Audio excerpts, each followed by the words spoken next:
ನಾನು ಮಾಡೋದ್ರಲ್ಲೇ one of the healthiest tastiest omelette recipe ಹೇಳ್ಕೊಡ್ತೀನಿ ಬನ್ನಿ. ಹಾಲ್ ಸೊಪ್ಪು ಆಮ್ಲೆಟು ತುಂಬಾ ಹೆಲ್ತ್ಗೆ ಒಳ್ಳೇದು, ಟ್ರೈ ಮಾಡಿ. ಇಲ್ಲಿ ನಾನು 2 ಎಗ್ಸ್ ತಗೊಂತೇನೆ, ನೀವು ಬೇಕಂದ್ರೆ 3 ಎಗ್ಸ್ ಕೂಡ ಆ್ಯಡ್ ಮಾಡ್ಕೊಬೋದು.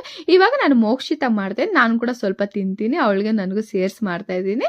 ಇಲ್ಲಿ ಸ್ವಲ್ಪ ಸಾಲ್ಟ್ ಆ್ಯಡ್ ಮಾಡ್ಕೊತೇನೆ, ನೀವು ಖಾರಕ್ಕೆ ಉಪ್ಪು ಖಾರ ನೋಡ್ಕೊಂಡು ಹಾಕೊಳ್ಳಿ. ಇಲ್ಲಿ ಮೋಕ್ಷಿತಗಾಗಿರೋದಕ್ಕೆ ನಾನು ಸ್ವಲ್ಪ ಕಮ್ಮಿನೇ ಆ್ಯಡ್ ಮಾಡ್ಕೊತೇನೆ. ಇದನ್ನು ನೀಟಾಗಿ ಬೀಟ್ ಮಾಡ್ಕೊಂಡಾದ್ಮೇಲೆ ಫ್ರೆಶ್ ಆಗಿರೋ ಹಾಲ್ ಸೊಪ್ಪನ್ನ ಚಿಕ್ಕ ಚಿಕ್ಕದಾಗಿ ಕಟ್ ಮಾಡಿ ನೀಟಾಗಿ ತೊಳ್ಕೊಂಡು ಆ್ಯಡ್ ಮಾಡ್ಕೊಂಡು ನೀಟಾಗಿ ಮಿಕ್ಸ್ ಮಾಡ್ಕೊತೇನೆ. ಸ್ವಲ್ಪ ಮಿಕ್ಸ್ ಮಾಡಿದ್ರೆ ಫ್ಲಫಿಯಾಗಿ ತುಂಬ ಚೆನ್ನಾಗಿ ಬರುತ್ತೆ. ಈ ಥರ ಮಿಕ್ಸ್ ಮಾಡ್ಕೊಂಡಾದ್ಮೇಲೆ ನೀಟಾಗಿ ಒಂದು ಹೆಂಚಿಟ್ಕೊಂಡು ಅದು ಸ್ವಲ್ಪ ಆಯಿಲ್ ಹಾಕ್ಕೊಂಡು, ಇಲ್ಲ ಬಟರ್ ತುಪ್ಪ ನಿಮ್ಮ ಇಷ್ಟ, ಅದನ್ನ ಹಾಕೊಂಡು ನೀಟಾಗಿ ಈ ಥರ ಸೆಟ್ ಮಾಡಿಕೊಂಡು ಮೀಡಿಯಮ್ ಫ್ಲೇಮಲ್ಲಿ ನೀಟಾಗಿ ಸುಟ್ಕೊಬೇಕು.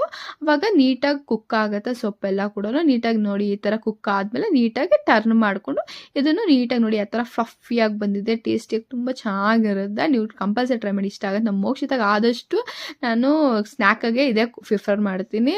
ಆಲ್ಮೋಸ್ಟು ಅವಳಿಗೆ ತುಂಬ ಇಷ್ಟಪಟ್ಟು ತಿಂತಾಳೆ ಇದನ್ನು. ನೋಡಿ ಈ ಥರ ಫ್ರೈ ಆದಮೇಲೆ ಈ ಥರ ಸೈಡಿಗೆ ಇಟ್ಕೊಂಡು ತಿನ್ನಿಸ್ತೀನಿ. ಇದು ಬಂದು ಸುಬ್ಬು ಅವ್ರಿಗೆ ಪೆರಿ ಪೌಡ್ರು, ಚಿಲ್ಲಿ ಪೌಡ್ರು, ಉಪ್ಪು ಎಲ್ಲ ಅದ್ರ ಮೇಲೆ ಕೂಡ ಹಾಕಿದ್ದೀನಿ, ಮಿಕ್ಸ್ ಮಾಡೋಗೂ ಹಾಕಿದ್ದೀನಿ.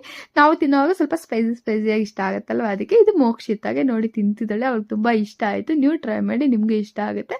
ಈ ವಿಡಿಯೋ ಯೂಸ್ಫುಲ್ ಆಗಿದೆ, ಫಾಲೋ ಮಾಡ್ಕೊಂಡು ಲೈಕ್ ಮಾಡಿ. Thank you for